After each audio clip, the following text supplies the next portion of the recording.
তা ওই তোমার যে 50 কোটি টাকা দিলাম অ্যাটম বোম বানানোর জন্য, ওটা কতদূর কি করলা? স্যার ওগুলো তো সব রেডি আছে স্যার। তা দেখাবা না? দেখাবো তো স্যার, ওগুলো অ্যাটম বোম না স্যার, ওগুলো হলো রকেট বোম বানাইছি। ফাটবে তো, ফাটবে। ফাটবে মানে সেরতে সেরতে যাইবে স্যার। চলো একটু দেখি। কষ্ট করে আমার ফ্যাক্টরিতে যাওয়া লাগবে আর কি স্যার। নাও ফ্যাক্টরি যাই।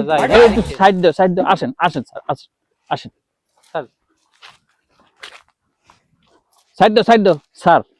এই দেখেন স্যার আমাদের রকেট বোম, অতি এগুলো? আধুনিক মেশিন দিয়ে আমরা এটা তৈরি করছি স্যার।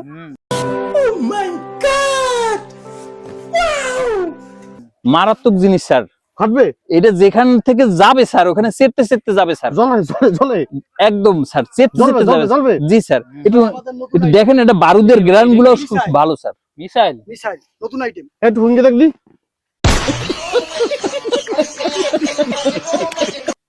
বারুদের গ্রান গুলো এই পাক্কা। হালায় আমাকে লাগে 2 নাম্বারই করছে স্যার, এদি বাংলার গোবর স্যার। খবর? ধর্মে আর কি কন এগুলো? গোবর দিয়ে মিছিল বানাইছো, গোবর দিয়ে। আপনি চেনেন কিছু? স্যার এই হালায় আমাকে লাগে